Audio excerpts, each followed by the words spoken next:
सुप्रभात छात्रों, आशा है कि आपको अब नपुंसक लिंग का जो रूप मैंने सिखाया था वो याद हो गया होगा।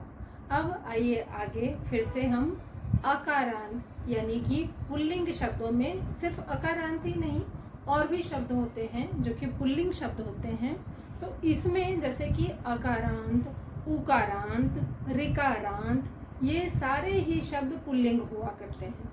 तो उनमें हम पुल्लिंग शब्दों को कैसे याद करेंगे, कैसे सीखेंगे और कौन कौन से शब्द पुल्लिंग होते हैं यदि वो उकारांत, इकारांत, ऋकारांत हैं तो भी या इकारांत हैं तो भी। तो चलिए शुरू करते हैं।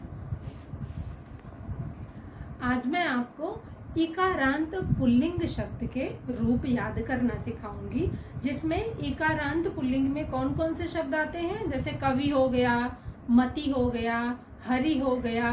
इस प्रकार के शब्द का पुल्लिंग रूप किस प्रकार से याद करेंगे ये मैं आज आपको सिखाऊंगी। चलिए तो फिर शुरू करते हैं। तो अब देखिए, यहाँ मैंने इकारांत के सारे शब्द लिख रखे हैं। कवि, हरि, मति, मुनि, कपि, गिरि, ऋषि, विधि, ये सब इकारांत पुल्लिंग के शब्द होते हैं। इन सभी रूपों का शब्द एक ही समान से बनेगा। वैसे तो देखा जाए तो बालक के रूप के ही समान सारे अकारांत पुल्लिंग के शब्द बनेंगे, लेकिन अब यहाँ पे इकारांत का जब मैं बता रही हूँ तो हम यहाँ पे जो रूप मैं बताने जा रही हूँ, कवि का रूप, उसी के अनुसार बाकी के सारे रूप भी मैं आपको एक बार जल्दी जल्दी बता दूंगी, लेकिन आप उसको समझ के रखिएगा, वो इसी प्रकार से बनेंगे। तो जैसे प्रथमा विभक्ति का रूप जो हो गया, कवि, कवि, कवयः होता है। जिस प्रकार से बालक के रूप में होता है बालकः, बालकौ, बालका।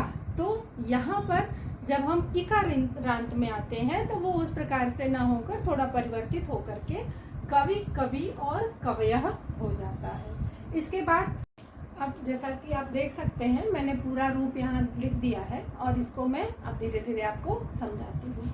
तो प्रथमा विभक्ति में कवि, कवि, कवयः। द्वितीय विभक्ति में कविम, कवि। ये द्वितीय विभक्ति और प्रथमा विभक्ति में एक ही शब्द है कवि। फिर कवि।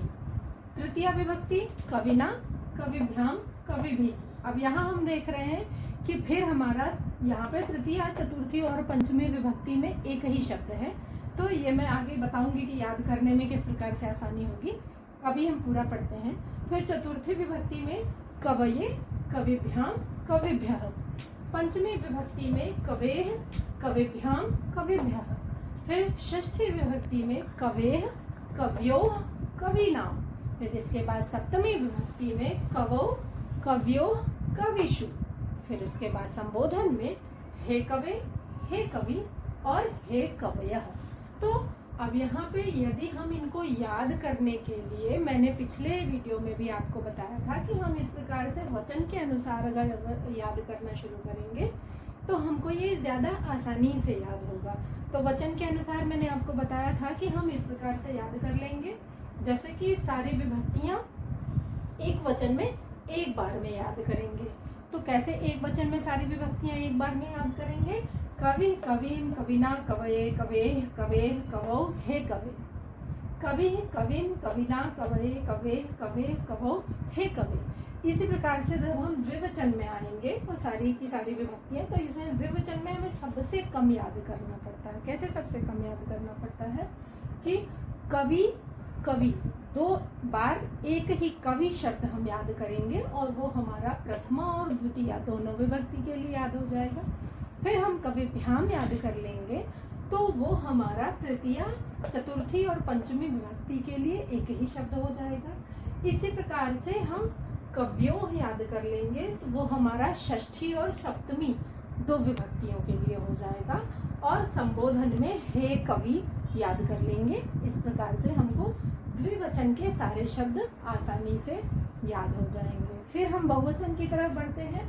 तो बहुवचन में प्रथमा विभक्ति में कवया, द्वितीय में कवि, तृतीय में कविभिः, चतुर्थी में कविभ्यः और पंचमी में फिर से कविभ्यः।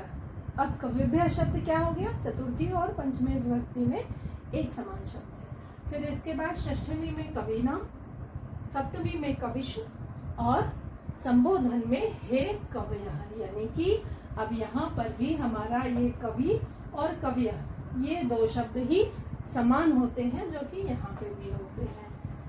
ठीक है मित्रों, अब इसके बाद सारे ही शब्द, जितने भी शब्द मैंने आपको यहाँ पे बताए, हरि, मति, मुनि, कपि, गिरि, ऋषि, विधि, ये सारे रूप इसी प्रकार से बनते हैं। जैसे कि मान लीजिए कि हरि का मैं आपको बताऊं तो हो जाएगा हरि हरि हरय, हरिम हरि हरिम, हरिणा हरिभ्याम हरिभिः, हरये हरिभ्याम हरिभ्यः, हरे हरिभ्याम हरिभ्यः, हरे हर्यो हरिणा, हरौ हर्यो हरिषु, हे हरे हे हरि हे हरय। इस प्रकार से सारे जितने भी इकारांत पुल्लिंग के शब्द होंगे उन सभी का रूप इसी प्रकार से बनेगा। तो आशा करती हूँ छात्रों, इस प्रकार से आपको इकारांत पुल्लिंग के शब्दों को याद करने में सहायता मिलेगी। और यदि आपको कोई रूप याद करने में समस्या हो रही हो तो आप मुझे कमेंट करके अवश्य बताइएगा। धन्यवाद छात्रों।